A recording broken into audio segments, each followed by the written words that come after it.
નમસ્કાર. આજે આપણે એક એવી પ્રેમ કહાની વિશે વાત કરવાના છીએ જે ક્યારે પૂરી જ ન થઈ. પણ જાણો છો શું? કદાચ અધૂરી રહીને જે સંપૂર્ણ બની ગઈ. તો ચાલો આ સફરમાં મારી સાથે જોડાઈ જાઓ. જસ્ટ વિચારો એકવાર, જે વ્યક્તિ વર્ષો પહેલાં આખી દુનિયા હતી આપણી, એ જ વ્યક્તિ અચાનક કોઈ પણ જાતની વોર્નિંગ વગર આપણી સામે આવીને ઊભી રહી જાય તો શું થાય? કેવું લાગે એક ક્ષણે? બસ આપણી આજની કહાની બરાબર એ જ એક ક્ષણથી જ શરૂ થાય છે. તો કહાનીનો પહેલો ભાગ છે એક અણધારી મુલાકાત. 5 વર્ષ. તમે વિચારો, 5 વર્ષ કંઈ નાનો સમય નથી. આટલા બધા સમયમાં તો આખી દુનિયા બદલાઈ જાય છે, લોકો પણ બદલાઈ જાય છે. પણ સવાલ એ છે કે શું પ્રેમની યાદો પણ એટલી જ સહેલાઈથી બદલાઈ જાય છે? તો સીન છે અમદાવાદના એકદમ ધમધમતા રેલવે સ્ટેશનનો. ચારે બાજુ લોકો જ લોકો, ટ્રેનોની આવન-જાવનનો ઘોંઘાટ, અને આ બધી જ ભીડની વચ્ચે આપણો હીરો આરવ બસ શાંતિથી પોતાની ટ્રેનની રાહ જોઈ રહ્યો છે. અને પછી એ જ ભીડમાં જાણે અચાનક બધું જ થંભી ગયું. સમય પણ. આરવની નજર એક એવા ચહેરા પર પડી જે છેલ્લા 5 વર્ષથી ફક્ત ને ફક્ત એની યાદોમાં જ જીવતો હતો. એ ઈશા હતી. ઈશાને જોતાં જ આરવ સીધો પહોંચી ગયો ભૂતકાળમાં, એની યાદોની સોનેરી દુનિયામાં. કોલેજના એ દિવસો, જ્યાં બધું શરૂ થયું હતું. અરે, કોલેજમાં તો આરવ અને ઈશાની જોડી એટલે એકદમ ફેમસ. એ લોકો ખાલી કપલ નહોતા, એકબીજાની દુનિયા હતા. આખું કેમ્પસ એમના જ પ્રેમની વાતો કરતું, અને બંને સાથે મળીને આખી જિંદગી સાથે જીવવા મરવાના સોગંદ ખાધા હતા, સપના જોયા હતા.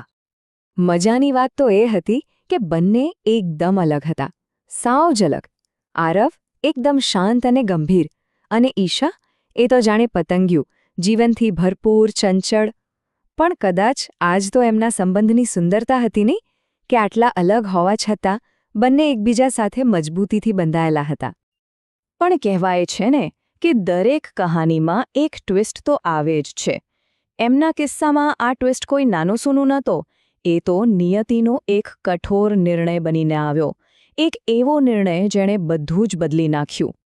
થયું એવું કે ઈશાની જિંદગીમાં એક એવો સમય આવ્યો જ્યાં એને પ્રેમ અને ફરજ, આ બેમાંથી કોઈ એકને પસંદ કરવાનું હતું. એક તરફ પિતાની ગંભીર બીમારી, બીજી તરફ પરિવારની જવાબદારીઓ. આ બધાના બોજ નીચે એને એક એવો નિર્ણય લેવો પડ્યો જે લગભગ અશક્ય હતો: પોતાના પ્રેમનું બલિદાન આપવાનો. અને એને ફરજને પસંદ કરી, પોતાના પ્રેમનું બલિદાન આપી દીધું.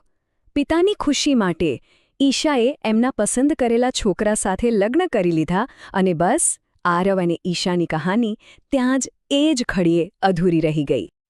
તો ચાલો પાછા આવીએ વર્તમાનમાં, સ્ટેશન પર, જ્યાં 5 વર્ષ પછી બે પ્રેમીઓ એકબીજાની સામે ઊભા છે, અને એમની વચ્ચે શબ્દો નથી, બસ મૌન છે. એક એવું મૌન જે હજારો શબ્દો કરતાં પણ વધુ બોલી રહ્યું છે. એમની આંખો બધું જ કહી રહી હતી. કેટલાય સવાલો, અસંખ્ય ફરિયાદો, અને હા, એકબીજા માટેની ફિકર પણ. અને આ બધાની વચ્ચે હતી ઈશાની નાનકડી દીકરી, જે બિલકુલ ઈશા જેવી દેખાતી હતી. એની હાજરી આખા માહોલને, એ મૌનને હજી પણ વધારે ગંભીર બનાવી રહી હતી. આખરે બધી હિંમત ભેગી કરીને આરવ પૂછે છે, "કેમ છે?" અને ઈશાનો જવાબ બસ એટલો જ, "બસ જીવું છું." આ 2 શબ્દો નહોતા. એમાં તો 5 વર્ષની બધી જ વેદના, બધી મજબૂરીઓ, અને જે કંઈ પણ અધૂરું રહી ગયું હતું એ બધો જ અહેસાસ સમારેલો હતો. અને ત્યાં જ ટ્રેનની વિસલ વાગી. જાણે વિસલ નહીં, પણ વાસ્તવિકતાનો અવાજ હતો, જે કહી રહ્યો હતો કે બસ આટલો જ સમય હતો, આ મુલાકાત હવે પૂરી થવાની છે. ટ્રેનમાં ચડતા ચડતા ઈશા આરવને જે છેલ્લા શબ્દો કહીને ગઈ, એ શબ્દો નહોતા, એ તો આખી કહાનીનો સાર હતો. એણે કહ્યું, "આરવ, યાદ રાખજે, ક્યારેક અધૂરો પ્રેમ પણ આખી જિંદગી જીવવા માટે પૂરતો હોય છે." ટ્રેન ચાલી ગઈ.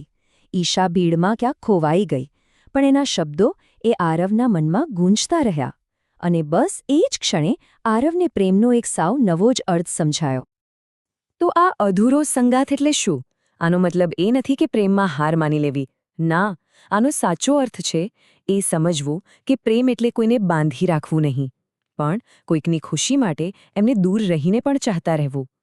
પ્રેમ એટલે ત્યાગ, પ્રેમ એટલે કોઈકની ખુશીમાં જ પોતાની ખુશી શોધી લેવી, અને કદાચ આ જ સાચો નિસ્વાર્થ પ્રેમ છે. એ દિવસે સ્ટેશન પર આરવ ચોક્કસ એકલો ઊભો હતો. પણ સાચું કહું તો એ એકલો નહોતો, કારણ કે ઈશા એને પોતાની યાદોનો એક એવો અમૂલ્ય ખજાનો આપીને ગઈ હતી જે હવે આખી જિંદગી એની સાથે રહેવાનો હતો. અને આ કહાની આપણને બધાને એક સવાલ સાથે છોડી જાય છે.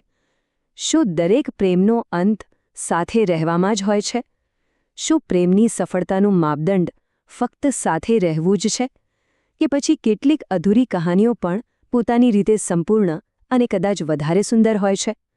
આ એક વિચારવા જેવો સવાલ છે, ખરું ને?